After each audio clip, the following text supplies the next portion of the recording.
En tant qu'utilisateur, vous avez probablement une certaine idée de ce qu'est une application mobile. Mais est-ce que vous savez comment est conçue une application mobile en tant que programmeur? Il est très important de comprendre cela parce que dans ces tutoriaux, vous allez vous positionner et vous mettre dans la posture du programmeur et pas uniquement dans celle de l'utilisateur. Donc je vais vous expliquer dans cette partie les notions simples de base de l'architecture d'une application mobile et comment elle est conçue dans App Inventor. Alors, une application mobile, on va considérer qu'elle est composée de deux grandes parties. Il y a d'une part l'interface utilisateur, dans laquelle il y a un certain nombre de composants qu'on va manipuler, et d'autre part le comportement de l'application, donc c'est ce qu'on va programmer, et en fait on va considérer une application comme une sorte de gestionnaire d'événements. Dans la partie interface utilisateur, il y a des composants visibles et d'autres composants invisibles. Les composants visibles, ce sont les composants que l'utilisateur va voir s'afficher sur l'écran de son téléphone ou de sa tablette et qu'il va manipuler. Par exemple, des boutons sur lesquels on va pouvoir appuyer, des champs de texte dans lesquels on va pouvoir saisir du texte, des images, etc.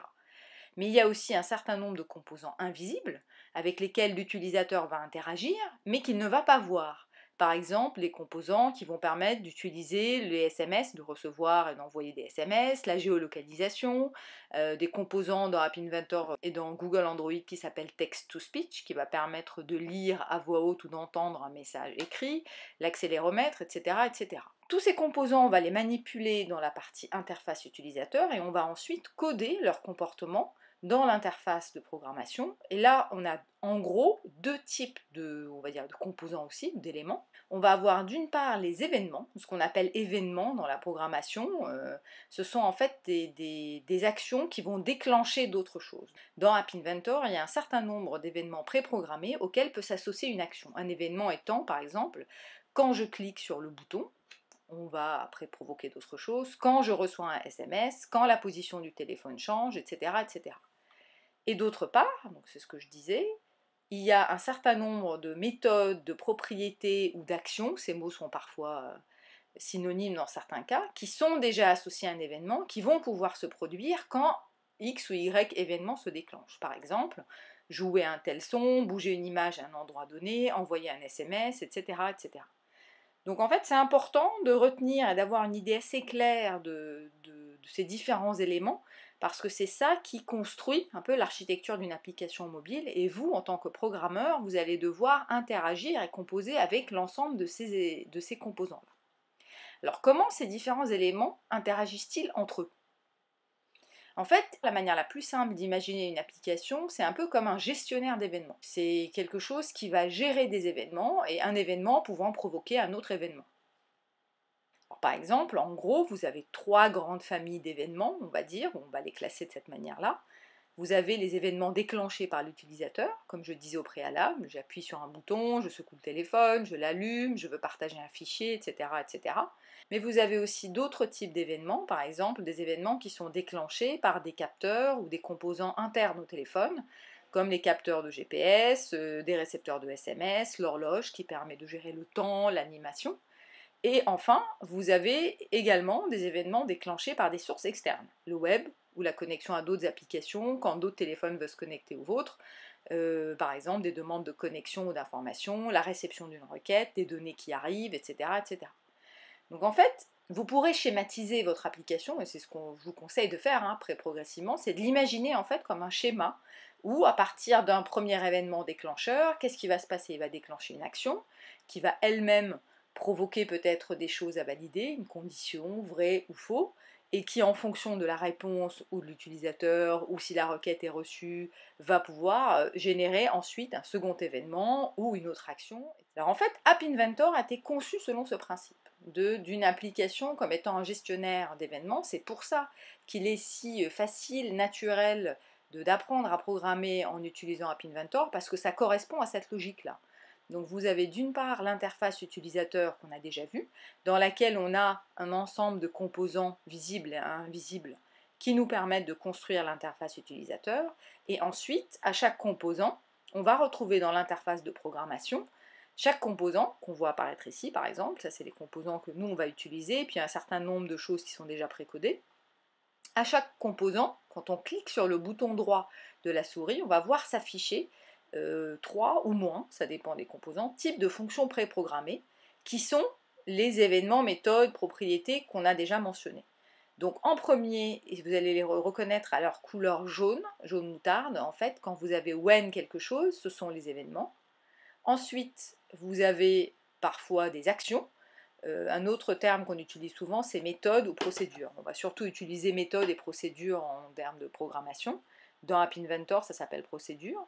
Donc voilà, par exemple, ce composant text-to-speech, il a 2 événements qui lui sont associés, il a une action qui lui est associée, qui permet de lire le message, et après il a un certain nombre de propriétés. On va pouvoir changer la langue, identifier le pays, etc., etc. Un autre exemple, par exemple avec l'accéléromètre, pour comprendre concrètement comment ça va fonctionner, ben, on va dire, dans ce cas, l'accéléromètre, c'est quand on secoue le téléphone, c'est ce qui permet c'est un capteur qui permet de générer des actions quand on secoue le téléphone.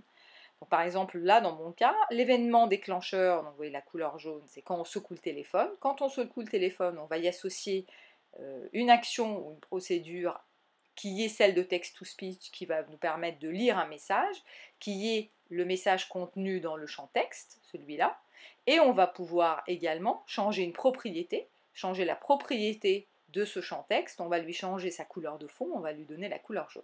Donc App Inventor, c'est un ensemble de composants ou d'objets dotés d'événements, de méthodes ou procédures, de propriétés qui sont précodés, qui sont disponibles directement à l'utilisation. C'est un des avantages de ce type de langage par rapport à un langage de programmation textuelle où parfois il n'y a pas autant de choses déjà disponibles et il faut en fait tout coder. Mais on a aussi la possibilité dans App Inventor de créer ses propres procédures, donc c'est quelque chose qu'on va voir dans les tutoriels. Là, vous le voyez dans la partie, c'est dans l'interface bloc. En haut à gauche, en bas, vous avez procédures et là, en fait, vous allez pouvoir créer vos propres procédures, les nommer, on change le nom et les appeler.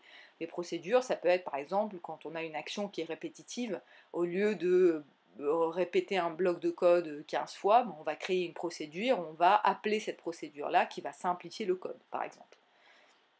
App Inventor permet aussi d'importer ses propres extensions. Donc là, c'est dans l'interface designer. Vous voyez à la fin tout en bas, vous pouvez importer une extension. Ça s'adresse aux développeurs beaucoup plus expérimentés. Ce sera au-delà de la portée de ce cours, mais en tout cas, sachez que ce n'est pas un langage qui va vous bloquer rapidement. Vous pourrez aller très loin, puisque quand après, si vous avez envie d'aller vraiment plus loin et de développer ou de travailler avec des développeurs, vous pouvez utiliser App Inventor comme base et y intégrer vos propres extensions. Alors, quelles sont les spécificités d'App Inventor par rapport à d'autres langages de programmation? On les a déjà un peu abordés, mais c'est important d'avoir en tête les principaux points de différence et d'avantages.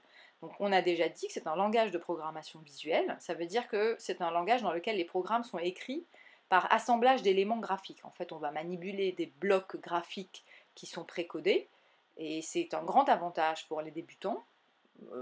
En programmation de manière générale ou dans la programmation mobile, parce que ça permet de se focaliser sur la logique algorithmique, qui est une logique qui est transversale à tous les langages en fait. Et au début, souvent quand on débute directement avec un langage qui peut être assez compliqué à maîtriser, qui a son jargon technique, etc., en fait on fait une grande confusion entre le jargon technique du langage et la logique de la programmation pure. Et l'intérêt d'App Inventor, c'est quelque chose que j'ai expérimenté moi-même, donc c'est vraiment de se focaliser sur la logique et de se distancier du jargon technique, ce qui permet dans un second temps d'aller beaucoup plus rapidement dans un langage donné. C'est un langage orienté objet, c'est peut-être un terme que vous avez déjà entendu. En fait, chaque composant et élément de ce langage est considéré comme un objet auquel on va associer d'emblée, dans ce cas, un certain nombre de propriétés, méthodes et événements, mais App Inventor n'est pas le seul langage orienté objet. Aujourd'hui, une grande majorité de langages sont orientés objet, en tout cas parmi les nouveaux. Par exemple, pour illustrer vraiment la notion, on va prendre comme objet une table, imaginez dans notre monde à nous, donc une table à roulettes. Mais si ça c'est un objet, on va dire qu'elle peut avoir un certain nombre de propriétés, pour comparer aux propriétés dans App Inventor. Donc on va dire elle a des roulettes parce qu'on peut les activer ou pas. Donc c'est quelque chose qu'on peut faire rouler ou pas, la couleur des plateaux, la couleur des roues, le matériau des plateaux par exemple, ça ce sont des propriétés associées à cette table. Mais on peut dire qu'elle a aussi un certain nombre d'actions ou de méthodes qui sont associées ou de procédures. Elle peut rouler, elle est portable, on peut la déplacer et on peut aussi y associer des événements, par exemple, quand on pousse la table, qu'est-ce qui se passe? Quand on porte la table, qu'est-ce qui se passe?